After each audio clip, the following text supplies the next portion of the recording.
एक वेळा बोलून बघा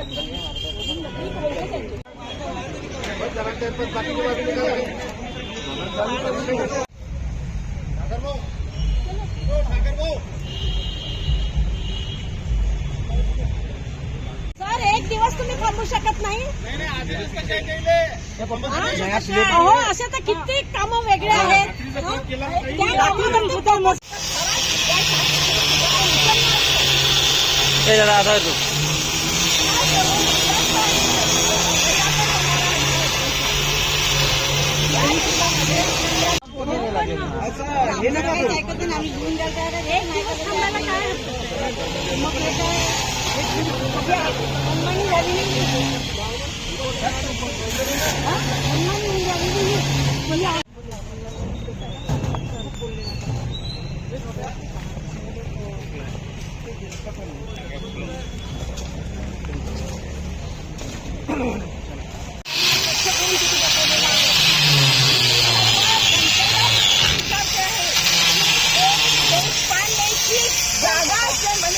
ही सरकारी जागा आहे, ही देशपांडेच्या ताब्यात लीजवर आहे. शासन आहे का? हे शासन फक्त कसं आहे माहिती? चला ना बाजूला, चला इथून रस्त्यातून, चला बाजूला, चला चला. स्टेट बँक चौकामध्ये सावित्रीबाई फुलेचा पुतळा बसवलेला आहे आणि आज त्यांची जयंती आहे. तुम्ही काही सुचवा नगर परिषदच्या बोलाल तुम्ही त्यांच्याशी.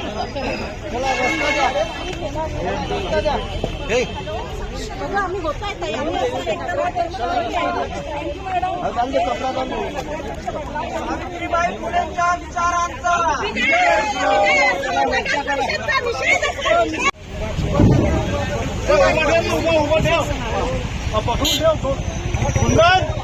अलग रहना रे तू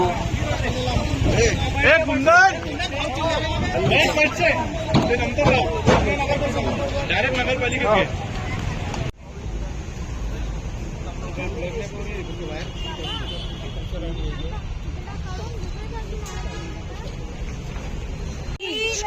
सावित्री आईचा पुतळा हा उचलण्यात येत आहे.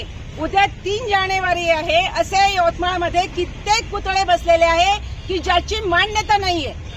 आमच्याजवळ परवानगी आहे, संपूर्ण कागदपत्र आहेत.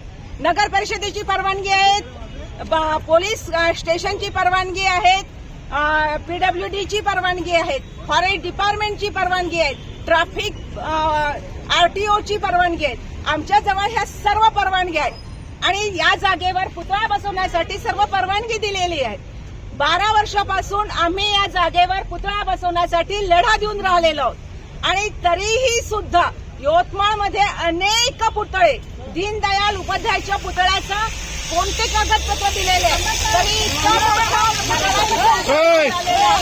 आणि फक्त या देशामध्ये या सरकारने एक महिलांवर अन्याय अत्याचार करण्यासाठी जी मोहीम उचललेली आहे त्या मोहीमचा आम्ही सर्व महिलांनी निषेध करतो आहोत. यांना लाज वाटायला पाहिजे की 3 जानेवारी उद्याला असताना हे आदेश देतात. एसपीने त्यांचा फोन बंद केलेला आहे, सीओनी फोन बंद केलेला आहे.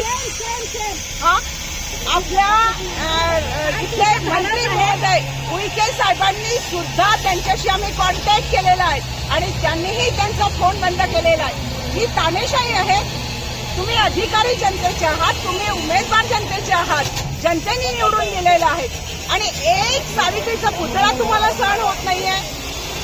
कित्येक पुतळ्यांचे